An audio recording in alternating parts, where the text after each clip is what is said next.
Hello and welcome to this edition of The Hub on CGTN. I'm Wang Guan. Greetings from the Pakistani Embassy in Beijing, China. Now, over the decades, China and Pakistan have forged an ironclad all-weather partnership and brotherhood whereby the two countries stood by each other and supported each other on virtually all political and economic issues. Now, with the recent conclusion of the fifth round of foreign minister level China-Pakistan strategic dialogue, the two countries are charting the course for the future of bilateral ties. Now, what are the key results of these meetings? And in light of intensifying geopolitical tensions, how will Pakistan and China forge an even closer partnership? Now, today we're very honored to be joined by His Excellency Senator Mohamad Ishaq Dar. He's the Deputy Prime Minister and Foreign Minister of Pakistan. Mr. Deputy Prime Minister, welcome to Beijing, China. We know that this is the first destination, first foreign trip of you since assuming office as the Deputy Prime Minister and also first-time Foreign Minister. Why did you choose China? What you here for? You see, we have a very long-term strategic partnership, and we are known as ironclad brothers. So it is always the priority of every government, the leadership, to first visit China and start its diplomatic functioning from Beijing. So keeping in view that tradition also. But we had also the fifth strategic dialogue due. So basically that is part of the reason for the visit. What have come out of these very important meetings? It's the fifth of its kind, China-Pakistan strategic dialogue. What are the consensus reached? We have visited all host of things. For example, the CPEC, which we started when President Xi visited Pakistan in 2015. Next year it would be a decade. CPEC 1 has contributed a lot in the development side, for example, the energy sector and also the infrastructure projects. So it's the time for us to discuss the phase 2 of CPEC. And we have discussed in detail the potential projects in industrialization, highways, communication, special exports, processing zones. So there is a host of economic agenda, as well as we have discussed the global, the regional issues, and the global ongoing. So much chaos, arguably, and so much rivalry, tensions, wherever you look. You have seen what's happening in Gaza. As a very trusted ally, we hold these dialogues. It's the fifth one today after 1 year. Last one, fourth dialogue was in Islamabad last year in May. So we touch base on all the issues and share each other's thoughts and the country's policy. But generally, you will find that on all multilateral forums, we speak the same language. Our strategy is the same. We pre-consult each other. This is the 73 years old history of Pakistan and the China relationship. You have a wide and extensive portfolio. You're a four-time Minister of Finance. You're an accountant and economist by training. You were selected by the MF as the Finance Minister of the Year for South Asia. Many analysts believe that by having you as a foreign minister, the focus of Pakistan's foreign policy would shift from geopolitics to geoeconomics. Does that make sense? And if so, where does that leave Pakistan's current foreign policy with China? After joining the Foreign Office, my first message to my colleagues in Pakistan and missions abroad that we would focus on economic diplomacy. I think this is the time of economic diplomacy because this is the prime responsibility of any team in a government to bring the macroeconomic stability. 2013, when our political party was in governance under the leadership of Prime Minister Nawaz Sharif, we had focused on economy, but I was finance minister. So we had within 3.5 years, the first time we completed the IMF program, the macroeconomic unstable country was brought to a macroeconomic stable country. We had the lowest inflation, CPI 4%, food inflation 2%. We had 6% plus GDP growth. We had the best stock market of South Asia. We had fifth best in the world. and the highest foreign exchange reserves. So you see, we were projected at that time to be part of G20 in few years. We had already reached a 24th global economy. So the focus of this government, the manifesto which we have rolled out for the purpose of general election, which were held in February this year, we have given a clear roadmap of what are our targets, because we have to bring back the macroeconomic stability. We have to come back closer to the G20 economies. So there is a very ambitious but pragmatic targets promised to the country. We have economy at the top of the list. We have energy. We have e-Pakistan. We have the development and the growth. So Prime Minister Shehbaz Sharif is focused on these goals, and we hope that in reasonable time, within our 5 years tenure, we should bring back the macroeconomic stability as well as the rating of Pakistan to a much higher level. Since the formation of the coalition government a few months ago, many are talking about consistency, which is widely expected in your administration's China policy. How would you articulate the new Pakistani government's China policy? China policy is the cornerstone of our foreign policy. China has been always our brother and ironclad partner. We not only would follow, but we have demonstrated that our political party, whenever it is in governance, China has been our top priority. So, we hope to work together for the benefit of the people of the both countries. I admire President Xi, His Excellency, having introduced the Global Development Initiative, the Global Security Initiative, the Global Civilization Initiative. After COVID, the global growth has gone down, and it was a declining trajectory. I think the initiative which President Xi as a visionary leader has taken on the Global Development Initiative, it has arrested that declining trend, and it is now catching up also the global development. Belt and Road Initiative, the CPEC, and all these things will complement and supplement. The added advantage would be that the global SDGs, the Sustainable Development Goals, fixed by the global community at the floor of the United Nations, would be facilitated by the Global Development Initiative, which has been triggered by His Excellency President Xi. So I believe that this is going to actually complement the efforts which the countries and the nations are making right now to go back to the higher growth. China already has fixed a target of 5%. So I think if there's a development, the higher development, GDP growth, obviously it creates the job opportunities. It is very important for countries like Pakistan. You talk about the 3 Chinese initiatives. How do you see these Chinese philosophies, thoughts now translating into initiatives, projects worldwide to be complementing and contrasting with the existing paradigms often brought about by the Western powers? I think they would complement instead of contesting with each other or confronting with each other. The economic initiatives would, as I said, would actually supplement the global efforts as of now. A, on the GDP growth, and B, it would also help in achieving the Sustainable Development Goals, which are already delayed because of the pandemic. So I think these initiatives are going to help a lot in stirring the growth of the developing countries as well as the Western countries. Mr. Deputy Prime Minister talked about CPEC 2.0. A lot of expectations are set on this very project, which is the cornerstone of China's BRI. And we heard that this time around, it will not be just about infrastructure. It will also be about socioeconomic empowering and environmental sustainability.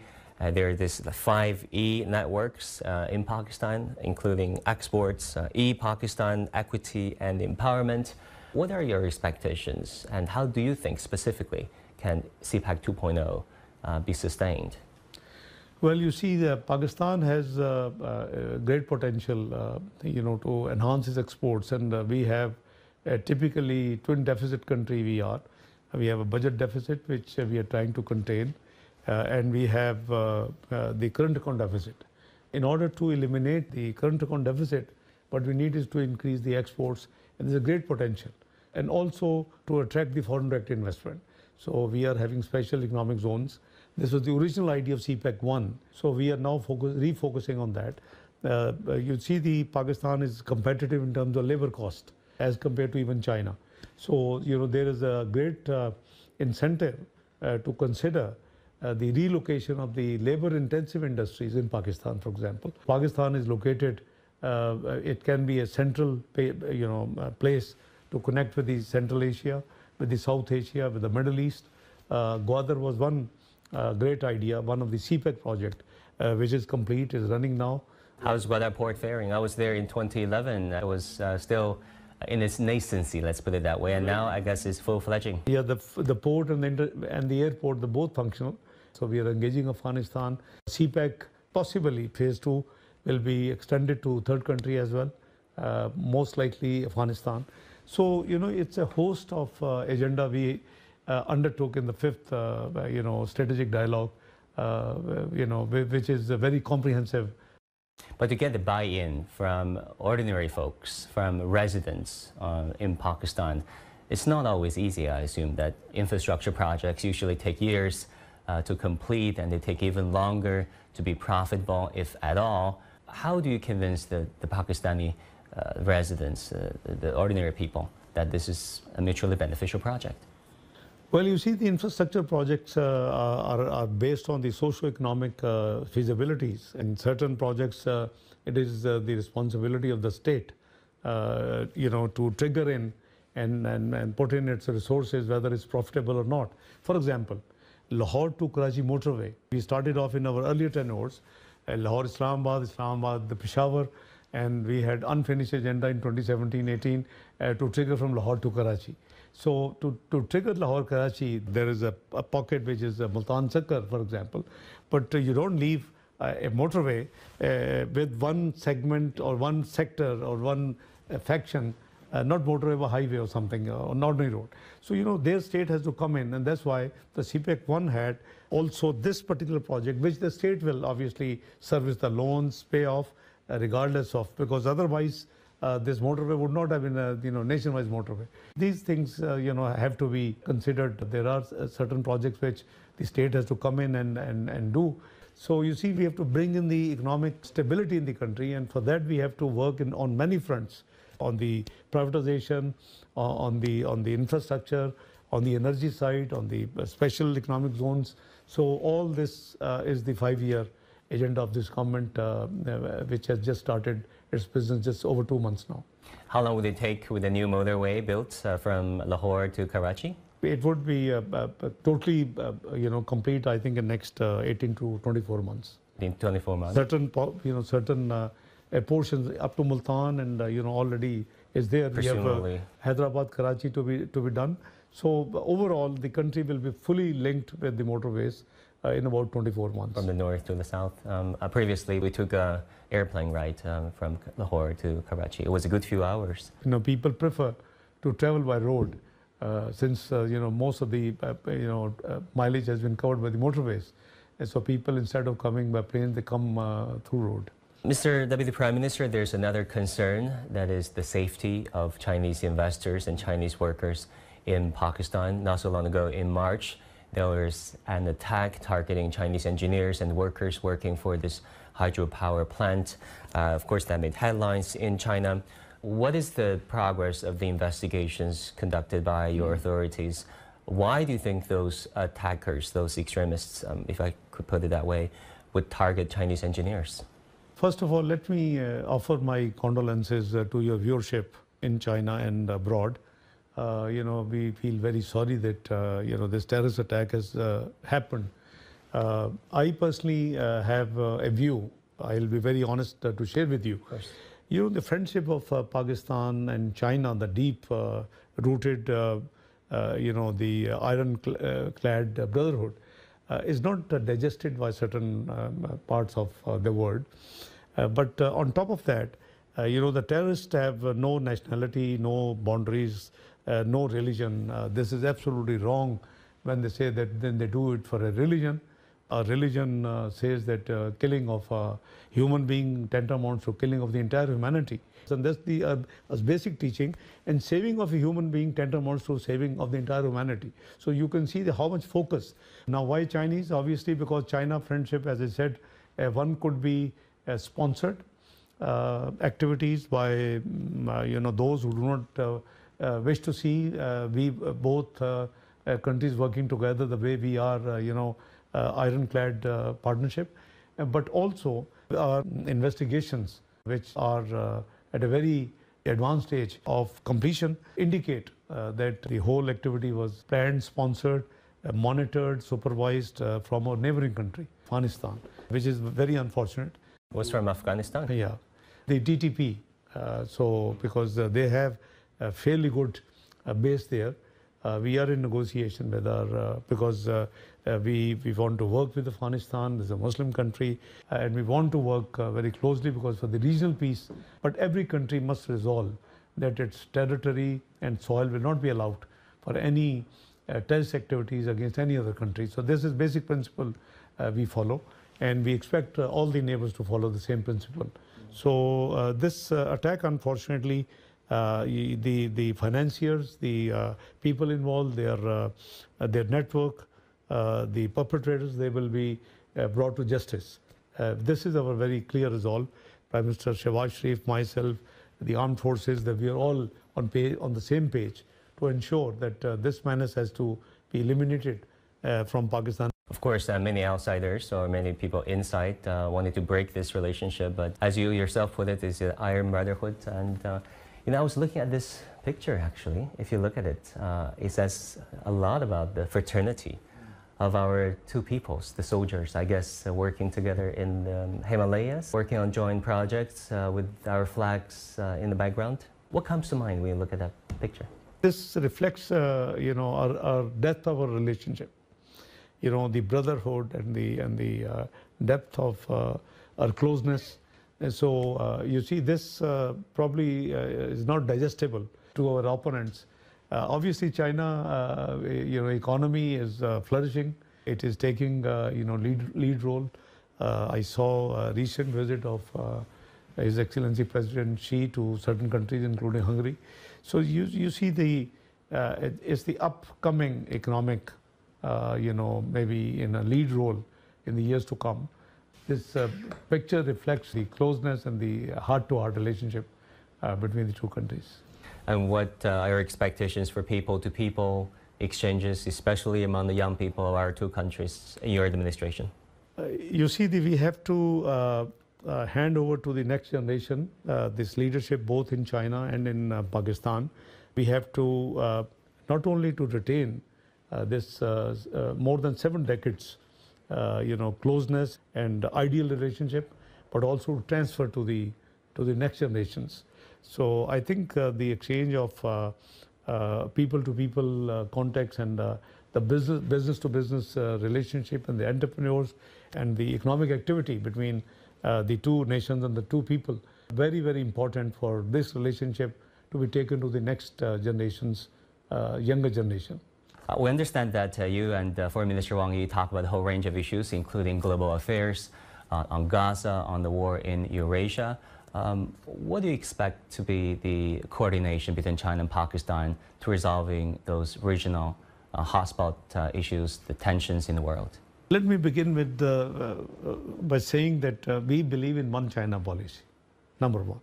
And we have always stood by this principle on all forums globally. So we would remain steadfast on our principle and on this one China policy. We have discussed, as you said, Gaza. We have discussed, obviously the overall global issue of Palestine. Pakistan believes that till Palestine is recognized as a state and with Al-Quds as its capital, I think the regional peace in the Middle East would not be there. So we have seen these problems time and again. And right now, the genocide of the Muslims in Gaza and now the threats to people who have gone and fled to Rafah, I think is very painful. We discussed the whole host of issues facing the region. The two-state solution, sir, still has a chance to succeed?